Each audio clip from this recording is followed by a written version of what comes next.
शरद पवारांची राष्ट्रवादी एनडीए सोबत जाणार असल्याच्या चर्चा।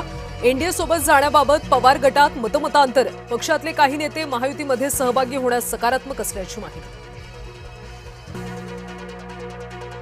शरद पवार एनडीए सोबत जाण्याची चर्चा सुरू। काँग्रेस नेते विजय वडेट्टीवार यांची माहिती। तर रोहित पवारांनी चर्चा सुरू नसल्याचं म्हणत दावा फेटाळला। त्र्यंबकेश्वर पालघरला जोडणारा पर्यायी रस्ता पाण्यात वाहून गेला। त्र्यंबकेश्वर तालुक्यातल्या भिलमाळ गावाजवळची घटना। मुंबई नाशिक महामार्गावर जुन्या कसारा घाटात दरड कोसळली। मातीचा भराव बाजूला करून एकेरी मार्गाने वाहतूक सुरू। पश्चिम रेल्वेची लोकल सेवा विस्कळीतच। नालासोपारा स्थानकात अद्यापही पावसाचं पाणी। वसई, विरार आणि नालासोपारा स्थानकावर प्रवाशांची प्रचंड गर्दी।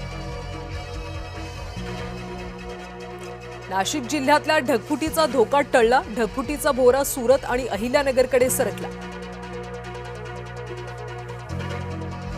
साताऱ्यातल्या वाई तालुक्यात पावसाचा कहर। जामणी गावामध्ये तब्बल 550 मिलीमीटर पाऊस। गावाला जोडणारा पूल पाण्याखाली।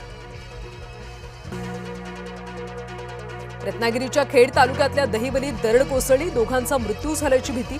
एकाला सुखरूप बाहेर काढण्यात यश। पुणे, पालघर आणि रायगड जिल्ह्यांना रेड अलर्ट। अतिमुसळधार ते मुसळधार पावसाची शक्यता। घाटमाथा आणि डोंगराळ भागात दरडी कोसळण्याचा धोका। भीमा आणि इंद्रायणी नदीच्या पाणी पातळीत वाढ। मुसळधार पावसामुळे बंधारा पाण्याखाली। शिरूर, दौंड, हवेली तालुक्याचा संपर्क तुटला। भंडारदरा परिसरातली सर्व पर्यटन स्थळं बंद। मुसळधार पावसामुळे प्रशासनाकडून खबरदारी। पुढच्या आदेशापर्यंत पर्यटकांना भंडारदरा परिसरात प्रवेश नाही। रायगड जिल्ह्यात पावसाची विश्रांती। रोहा, पेण आणि नागोठण्यातली पूरस्थिती निवळली। ग्रामीण भागातलं जनजीवन हळूहळू पूर्वपदावर। पुणे मुंबई मिसिंग लिंकवरची वाहतूक पुन्हा सुरू। राज्य रस्ते वाहतूक महामंडळाची घोषणा। तांत्रिक तपासण्यानंतर वाहतूक पूर्ववत। मिसिंग लिंकच्या दुरवस्थेवरून संदीप देशपांडेंचा टोला। मिसिंग लिंकवर दरड कोसळली, त्याला नेहरूच जबाबदार।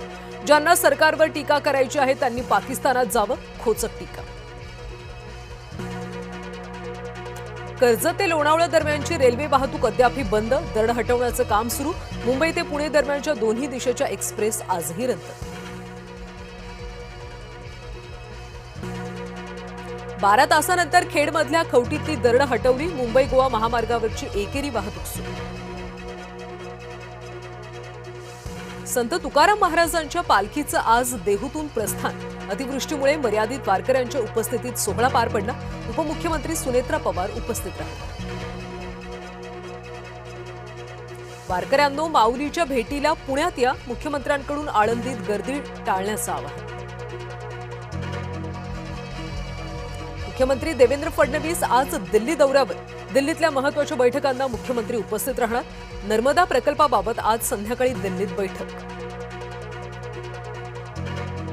पंतप्रधान नरेंद्र मोदींच्या इंडोनेशिया दौऱ्याचा दुसरा दिवस। इंडोनेशियाचे राष्ट्रपती प्रबावो सुबियांतो यांनी केलं स्वागत।